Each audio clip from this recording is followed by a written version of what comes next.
On this episode of the Welloff podcast, we get to recap Gina's health journey and hear some tips from our favorite, Dr. Mandy Swan. Yes, and we're going to learn all about how I transformed my health and exactly what I did and what you need to do to level up your health.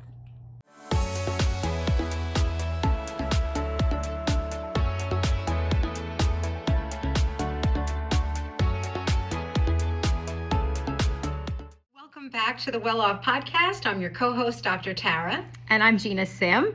Welcome back to In Studio, Tara. Thank you for having me. I love coming here, but only when the weather's nice. Yeah. Not when it's snowing or cold. We've had a rough winter. We did some in studio and it was snowing and yeah. We did. And we're excited for today's episode because we've done a couple episodes where Gina has talked about her personal life and her journey with breast cancer treatment. And I've talked about my story and shared some of my professional work like EMDR. And today we're pivoting it back to you. Yeah. So we're going to talk a little bit about my health journey today. We have talked a lot about health and wellness on this podcast, and we've had some amazing guests. And, people have asked me lately, I went through this whole health transformation, and after cancer, I, wasn't really prioritizing my health. I wasn't doing what I needed to do, especially being, a cancer survivor and trying to prevent it from coming back. All I ate was macaroni and cheese and cheeseburgers. And I was in a forced menopause state. So I put on some weight and just was not prioritizing my health. And then when I moved back to Connecticut, I went to see my dear friend who's a doctor, and she put me through some tests and kind of learned what I needed to do to better my health. And that's really what we're going to talk about today. And to kind of back my story up, I needed some reinforcements. And we're super excited because today is something new for us. We have a returning guest. So this is our first podcast episode where we have a guest back, and that is Dr. Amanda Swan, who is the owner and founder of Swan Integrative Health and Wellness. She is a wealth of knowledge, really helps us stay on track with our health as she has done with Gina, and we're so excited to have you back here. Thank you. I am honored to be your first return guest. Yes. And really excited about today's conversation. Yes. So Dr. Swan was a guest on season 1. I think it was 2 years ago. 2 years ago. Yeah. And it was level up your health or get your health in check. I forget the name. Nerva, look up what the episode name and number was. But yeah, so if you guys you want to revert back to that. So in this episode, we're going to talk a little bit about the things that I did to get my health back on track and how Dr. Swan helped me to do that. And in turn has also helped Tara get her health back on track, and get all the testing done. So, so I went to, her practice is an integrative health and wellness practice. Tell us a little bit about your practice real quick before I kind of go into this. Yeah, a lot of people ask this question, what makes what we do different than what you might get at your average primary care provider office? Integrative health really is exactly what it sounds like. We really integrate different approaches to health into the care that we give. So that means we do things like prescribe medicine, right? Everybody needs a medicine at some point in their life, and they're life-saving and life-changing. But we also help people with the other side of their health, like optimizing their nutrition and identifying lifestyle things that can really make a big impact. So maybe you don't need a medicine, or maybe you can pull back on your medicine. We work with supplements when it's appropriate. We encourage people to seek out things like Reiki and yoga and meditation and sort of mind-body therapies, because we know how important that is for health. And we do a lot of work with hormones and menopause. We're really passionate about helping people that are sort of in the stage of life that the three of us are in. And so that's become sort of a subspecialty of our practice. And we approach that, again, integratively. So yes, we prescribe hormones, but we also recognize that this time in a woman's life is really an important time to be optimizing nutrition and movement and really getting a foundation built for this next phase of life. Right. So when Gina came to you, obviously you're lifelong friends, but I'm sure as a health provider, you were observing that maybe she wasn't at her best health or could do better. So where did you start? Yeah, well, I've been observing Gina for 47 years. Oh, Lord, that sounds exhausting. with only love and no judgment. A little bit of judgment. But there were some things I knew about Gina that I think were easy levers to move. And maybe this is TMI, but Gina's never had an easy time with dairy. It's no surprise that dairy maybe was not working for her and maybe was contributing to some inflammation and some belly trouble and maybe other metabolic issues. So things like that, taking a deep dive into what are the things that are happening day to day that maybe aren't serving you. And you might know those things because your body is giving you those signals. And then there's a whole lot of other things that we can find out by running comprehensive lab work and doing some other tests and getting the right specialists on board to really figure out what needs to be optimized and how we can step by step move those levers so that it's not an overwhelming treatment plan, right? You don't want to walk away from an office feeling completely overwhelmed with 1,000 changes. That's a good way to get people to just kind of give up and be like, this is too much work. I feel all right. I'm just going to keep kind of trucking along doing what I'm doing. Yeah. Sure. So again, like when you started working with Gina, what was your plan of attack, for lack of a better word? Like, what was your first thing to kind of tick off on the list of potential ways to improve her health? Yeah. So a really comprehensive lab panel is a part of almost every patient that comes into our practice. We start there. In addition to really hearing their story, hearing their pain points, and figuring out kind of what their bandwidth is right now. Like, what do you actually have the capacity to change in your life? For some people, making dietary changes is too overwhelming because they have little kids that are picky eaters and they're overwhelmed with work and all sorts of other stressors. So knowing what levers we can pull is really important. Seeing what the lab work tells us. Are there deficiencies, inadequacies in nutrients, in, other things? Is there too much cholesterol? Are there like patterns that are maybe not optimal that we can sort of move into the right direction? So that was an important part of things. Talking about nutrition, and most people know where there's areas in their diet that they can improve without me having to tell them. Like the mac and cheese. Yeah, and like cheeseburgers. I mean, I have to say, like, after, and I may be skipping ahead a little bit, but I'm talking to her and I'm just like, so what does this mean? Like, I can't eat cheeseburgers anymore? Like, I mean, I like what I like, and, vegetables really aren't a part of my everyday life. And so that was kind of where I needed to start. And, having someone tell you, like, okay, this is what you got to do. Sometimes people need that. And also what I found was so helpful is, like, when you go to your primary care doctor, they sit there, they listen, but it's like, it's in and out, how do you feel? Great. Okay. What's happening? Great. Okay. Move on. Whereas, like, when I went, or go on a statin. That's what I hear. Go on all the a time. statin. That's it. That's all I hear. I mean, so when I went to Swan, it's like, it was like a therapy health session. And, and a lot of my friends see you now too. And they all come back to me and they say, it was like a whole therapy session. We talked about all my things and, like, so I feel like that's just so important now to do with your physicians and, really have them understand who you are. I mean, I had an advantage because I've known her my whole life. Right. But for your doctor to understand that, dairy messes with your stomach and you need to do these things. And also, like you said, Dr. Swan, what are people willing to do? Yeah. Because that's the other thing. I see someone like you now in New Jersey and am on a whole battery of, hormone replacements and thyroid medication and things of that nature. And one of the things I do is hormone pellets, and that's not for everybody. But I was willing, to try, and it's been working really well for me. But you have to be willing, and receptive. Yeah. And finding someone who's really going to hear your story and work with you where you're at is huge. Really huge. So you saw some abnormalities in my blood work. So tell me about what you saw and the plan of action. Yeah. Well, your history is really complex and important. You have a family history of some cardiac stuff that I knew about because we're friends and we're basically family. But you also shared those things in your history. I know about your breast cancer journey. I know about what risks come with having been on chemotherapy and radiation, et cetera.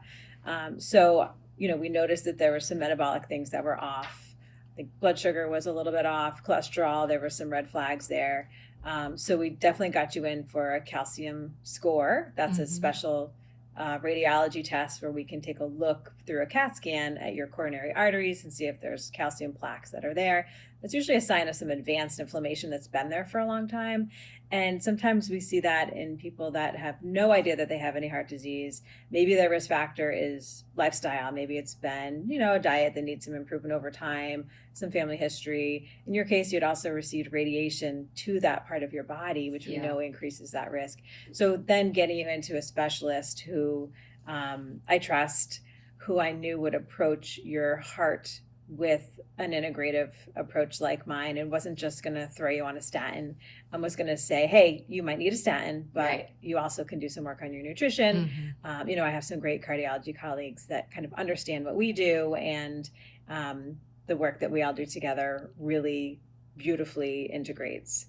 So that was an important part. An important part for you was having the right specialist on board. Yeah. And so this doctor was really great. And one of the things that he said to me, I was like, I love red meat. And I just, I'm like, do I have to stop eating red meat now? And he basically told me that all the studies that, about meat in general are done with grade D and grade A grass fed, and it's all together. So that's why it has such a bad rap. So obviously you don't want to be eating steak every single day. But he was saying if you're eating grass fed and every once in a while, that's still okay, and he was just very real about it. Cause I'm just like, oh my God, all my three favorite things are steak, cheeseburgers, mac and cheese. And and it can feel that way. It can almost feel like a death sentence. Like if you decide to embark on a health journey, life as you know it is over, or life as you enjoy it is over. And I believe in moderation and that we can have everything. You just can't have it all the time. Yeah, absolutely. So he put me on a statin, but it was necessary. Yeah. What was your calcium score? 114. Oh, okay. So it was elevated. Because my doctor, when I found an integrative doctor, she said, we're going to do a calcium score. And if it's anything higher than 0, you will go on a statin. But that wasn't her knee jerk, which I'm grateful for, because were you a 0? I was a 0. Awesome. Thank God. Yeah. But I don't eat meat, so that's in my corner. Right. But the traditional, let's say, physician that I saw before was hot to put me on a statin, and my glucose has been elevated, but my A1C isn't. So I'm in that pre-diabetic phase.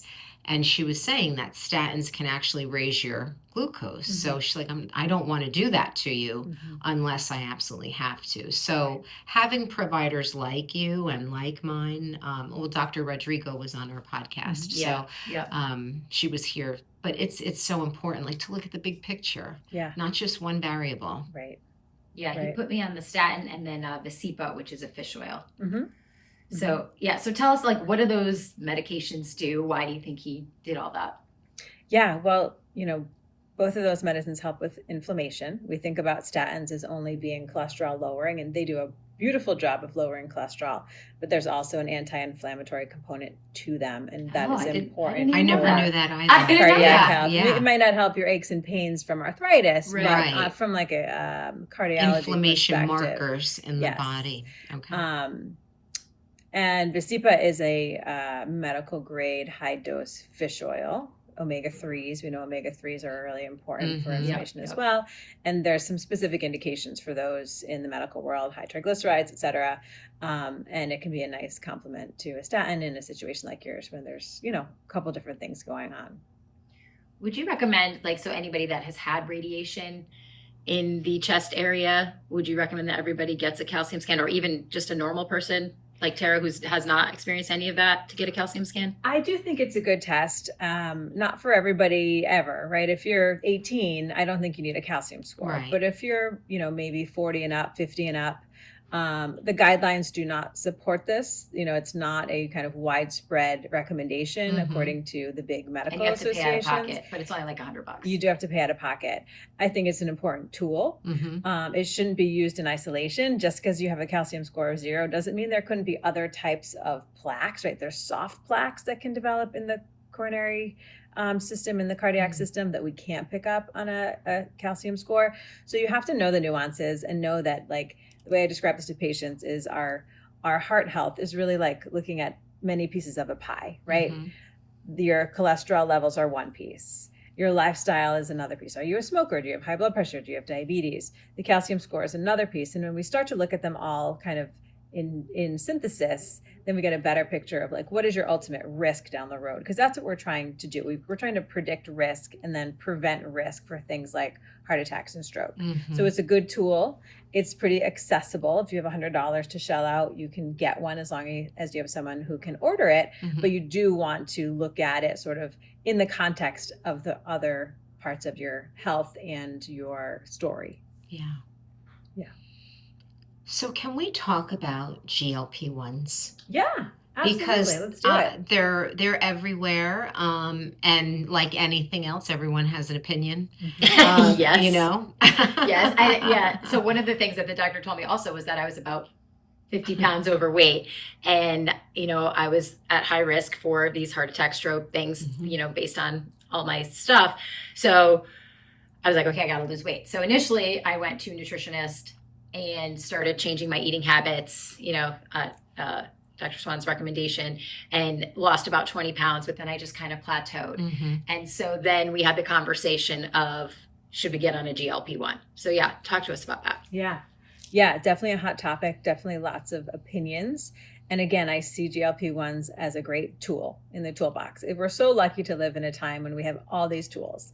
And it doesn't mean that everybody should have a hammer, right? But if you are someone that really needs a hammer to complete a project, then it's great that we have these new hammers. Mm-hmm. So if someone like you, Gina, the GLP-1 was going to serve a couple of different purposes. It was going to help you to change your body composition so that you were at lower risk for things like recurring breast cancers, heart attack, stroke, et cetera. And for you, that was a real medical necessity. And you had already done the hard work of changing your nutrition. You were doing an amazing exercise program. You had some barriers, being forced into menopause through And I'm on tamoxifen medication. Yeah. And being in your 40s when we know that it is a little bit harder to lose weight and reach our goals. So for you, it actually was a really, really good fit. And it's been a beautiful tool in your toolbox. Yeah.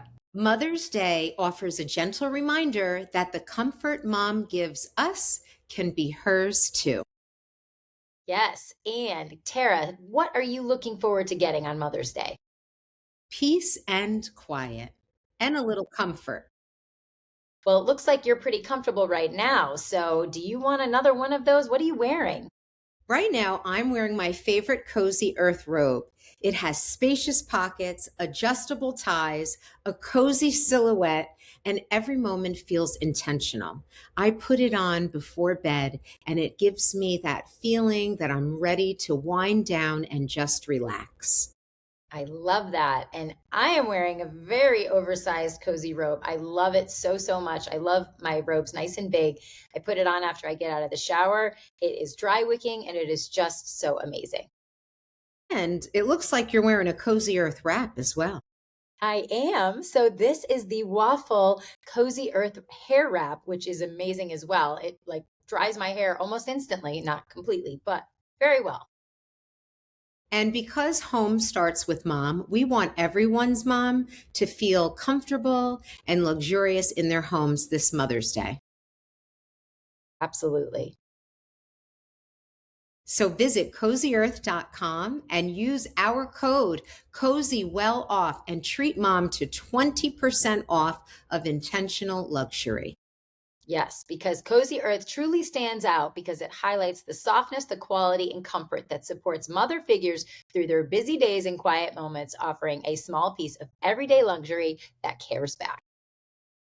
So go right now to cozyearth.com, code CozyWelloff, and get mom the gift of luxury right now.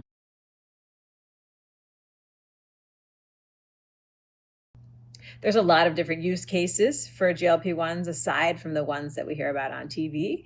And that's kind of where some of us in the integrative world are a little bit experimental, very carefully, of course, with GLP-1s. But it's kind of exciting. This is exciting new terrain in medicine. We're just kind of in the first inning here of where we're going with GLP-1s. There's many, many that are coming soon that are going to be even better, easier, hopefully less expensive than what we have now. So we're just kind of scratching the surface. And my fear is that they will be overused, overprescribed, maybe used in people who don't need them medically, because we don't really know the long-term effects on people that are using them just for a little bit of weight loss. We have good data on long-term use for people that actually need them because they are trying to lose weight or they have diabetes or other metabolic issues. But for people that just want to lose a few pounds and are going to take a GLP-1 for a couple of years to maintain that, we just don't know. Right. Right. And when we don't know, we can make assumptions that they may be safe, but we don't really have the data to back that up. So that makes me a little bit nervous. So there's a lot of people in the world that are very judgy about this, and initially when I first went on it, I didn't want to share it with everybody. I didn't want people to know, like, oh, she's on the shot. Like, that's what you would hear. Oh, that girl lost a ton of weight. She's on the shot. She's on the shot. Like, we're still hearing that. We're still hearing that, and like, it's kind of a tough thing because, it's not like you said, like, most people are just kind of going on it to, like, oh, I need to lose 5 pounds for my trip. Like, these are people that have medical conditions, or maybe you don't even know what their medical condition is. And that, so I don't know. What do you say to those people? Yeah. It's the culture that we live in. People are quick to judge when somebody maybe weighs more than they think they should, and quick to judge when it's the other direction. Right. Yeah. And that's so true. You can't win. Yeah. So it's kind of blocking out the haters and catching yourself if you're judging somebody else who looks like they've lost weight very quickly, and you don't know their story. You don't know what their family history is. You don't know what their blood work looks like. And you don't know if they're ill. Like, it's funny because I find, like, in middle age and older, it's not anymore like, oh, girl, you look good. It's like, are you okay? Yeah. Like, my mom says that. She goes, I don't want to lose too much weight because I don't want people to think I'm sick. Exactly. So it's a new phase of life, know. And I know I'm in my 50s, and women in their 50s, at least that I know, like, we don't want to get too skinny because we're like, we need some fat to, like, plump us up, so it's a different phase of life. It is.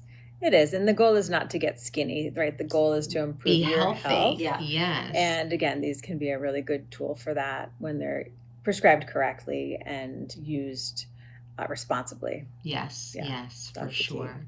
So I want to talk about one thing that I learned quickly. I didn't really know what visceral fat was, and my score was a 10.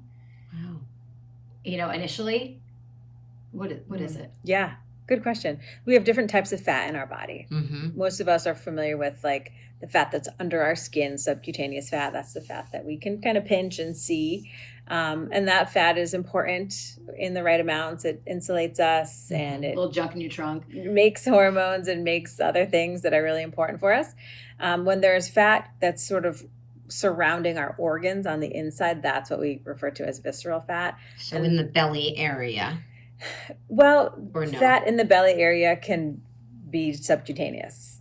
It's really a little bit deeper. Okay. Kind of woven through. We think about liver. Like fat around your heart. Yeah, there can be fat around the heart. The liver is a common place where fat deposits and hangs out. And that fat is more dangerous, more inflammatory, or inflammatory in a different way, and associated with more chronic illness. So we can measure it. The most common way that I think day-to-day people measure it is on a machine, like an in-body machine. Yes. Those are in many offices and many weight loss centers, nutritionist offices, and it gives, like, an estimate of your visceral fat on a score of 0 to 20. The goal is to have it less than 10.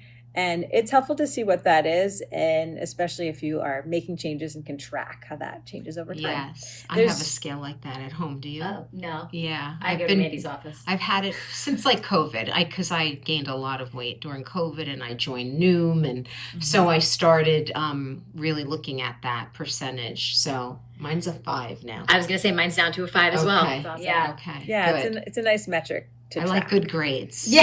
Yes. Very important. We learned, we'll hear in an upcoming episode, Tara was the model.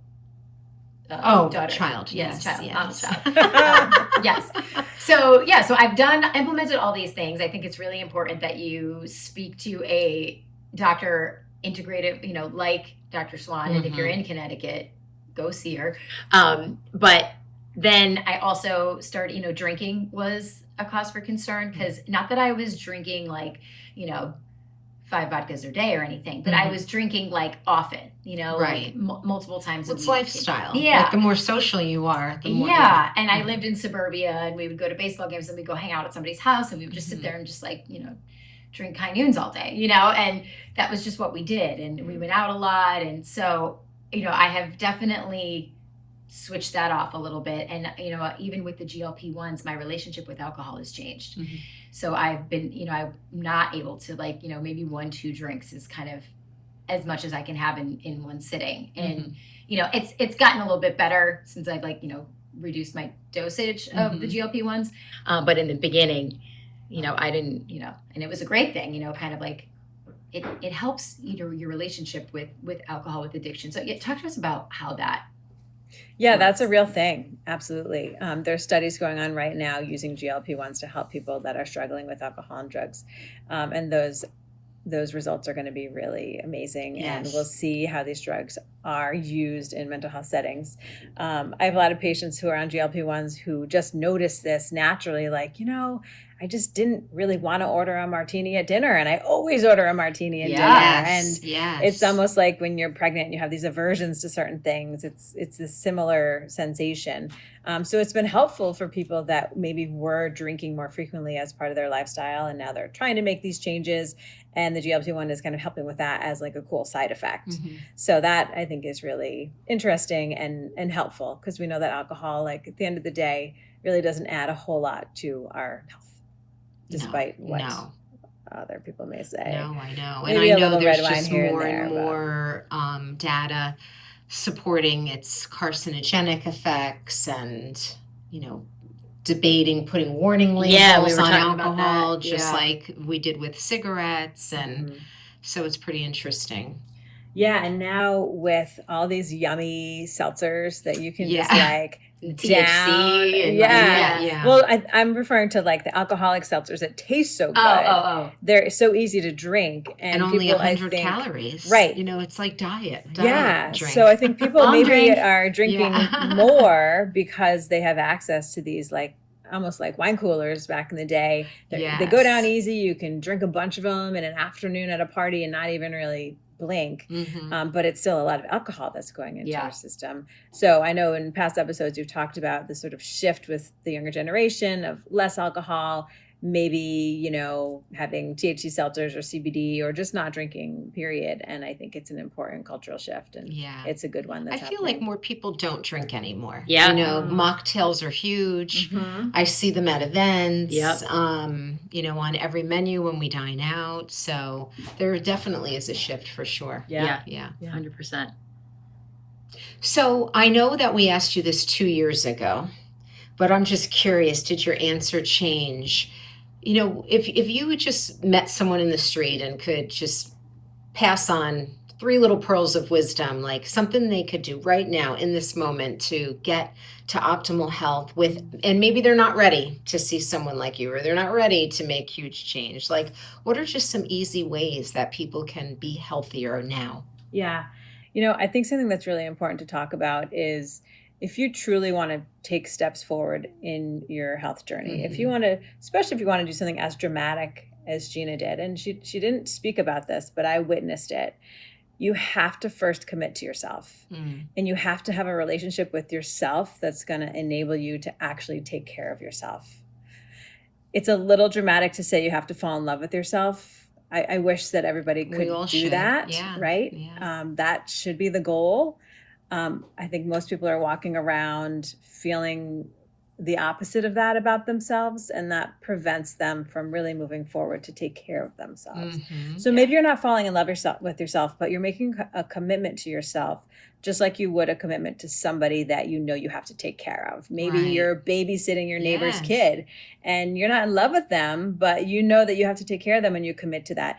You have to choose one of those pathways to look at your own life, because it is hard work. Gina looks and feels amazing, but it has been 5 years of relentless hard work. To quote Ali Love, my favorite Peloton instructor. It's been relentless, and she hasn't given up, and she's had ups and downs, but she moved to Connecticut from a bad situation, and found happiness and found her feet on the ground and started to love herself. And that's what enabled her to make these changes. Oh, thank you. And that was the most important part for you, I believe. So that has to be there. Yeah. So that's a long answer to, what is one quick thing somebody can do to start in their health journey? Which that's not quick. Yeah, you have but to look inside. But it's definitely sage advice for sure. And I feel like, Gina is a very important person in my life. Like, she's a favorite in my phone. Like, that's major, if you're up there with spouses, mother, and children. So, yes. So in addition, to loving yourself, I think that's something that's really important, and that Gina and I have, as she ranks up there as an important person in my life, is I think even in a very informal way, we hold each other accountable.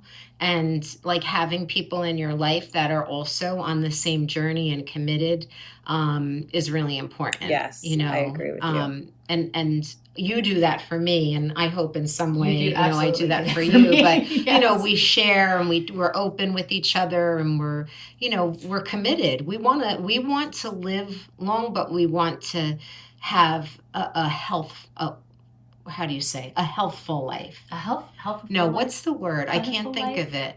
Are you There's thinking a about word. health span? Health span. Versus That lifespan. was, yes, we want health span. Yes. We want to live, and you see that with your father, right? Yeah. And we've seen that with people in our lives. Like, it doesn't matter that you get to a certain number, like, oh, they made it to 94. Like, I want to be healthy. Yeah, you want those years to be good, So active. we're committed to fun that. years. We Yes. really are. Finding out what foods were inflammatory in our bodies through, the Feel Good Lab, and talking and working with practitioners like you. So that's something I think is important too, having a partner. Yes. Yeah. A partner is huge. This is not a journey that's easy to do alone. Right. By any means. And we have other people in our lives that aren't. Right. Right. I feel like even my husband, he's come a long way, but he's not where I am, how attentive I am to certain things. I think by the law of proximity and osmosis, like, I don't eat meat, so the poor man never eats meat, and he'll tell people no meat in this house, No meat in this house. but he's having a vicarious health experience because of my choices. Yes. Yeah. Yes. Yeah, and to all that point of supporting each other, one of the things that got me through my cancer journey was the support system that I had. So that is, I feel like in any journey, transformation, health of any kind, the people around you, the people that support you is really what matters. And, again, who you surround yourself with, and you post all these things all the time on your stories that are so inspirational. And it's, be with people who are cheering you on when you're not in the room. That's right. Yeah, for sure. So when you were here 2 years ago, you were so nervous. I was so nervous. And you're so not. I'm so not. And I'm a big fan of women and women advancing. And I just have to say to you that your growth is so palpable and beautiful. Thank you. Yeah. And it's really a beautiful thing to behold. And because you've been here before, we ask everyone what Welloff means to them. And I'm so curious to know, because we're all going to answer today. Yeah, I think we'll do a round robin. But I'm so curious to know, like, what's different? Like, how is your answer different than it was the last time we sat together? Yeah, it is different. The last time we sat together, I think I spoke about really finding what lights you up and having that every day to get up and bounce out of bed and know that you're living your true calling. That's something I'm still working on. And what Welloff means to me now is having peace in that process, knowing that maybe that isn't coming for a long time, but the journey to get there is amazing and beautiful. And just having peace, trusting your higher power, whatever it is that you believe in, that like the journey is just as important, and just being at peace with that. Yeah. Yeah. Oh, I love it. And what about you, gorgeous? Well, I definitely answered this the first time that we talked about it. We kind of talked, and Welloff, obviously it was health and being happy. That was my main answer, is being happy. And, obviously having financial stability was a big part of that too. And yes, while being happy is still what that means to me, I would say being well off is having a team around you. So, I mean, Mandy, I can't tell you how much you have helped me transform my life and my journey, and like your, friendship and throughout the last 47 years. And to you, Tara, like, people say like, oh my God, I thought you guys have been like high school friends, like the way that your banter is. And I was like, no, we're quote unquote new friends, and just, being able to share this experience with you and all the wisdom that I have learned from you. I mean, I wasn't into tarot cards, and I had my now first. You have a deck, baby. Yes, and I had my first psychic reading. Not first. Well, I've had psychic readings, but my first real psychic reading, which we'll discuss in another episode. But I think just being surrounded by people who love you, people that you love, and a champion of people that are cheering you on when you're not in the room. That's being well off to me. Yeah. Oh, I love all those answers. And I've said before, I think the answer for me to that question is different day to day. It depends like what's going on in the moment. And so it's everything that you've said and then some. But in this moment, I'm going to say two things. Well off for me is ease. Yeah. I don't want to struggle anymore. Mm-hmm. Like I want ease in my life. I don't want to have to work so hard. I don't want things to be hard. So I think having ease is being well off. And the other piece, and I think it ties into ease, is feeling safe to say no to things.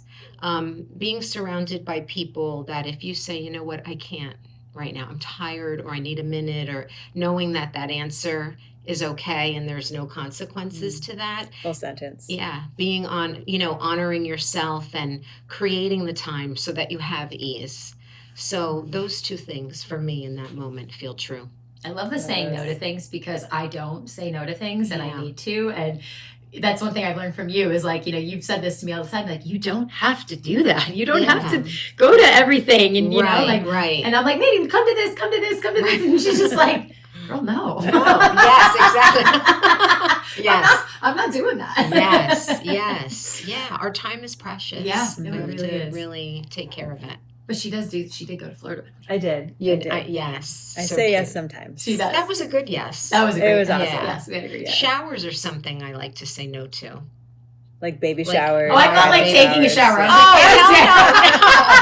You know that's not you. I was thinking like, events. Uh-huh.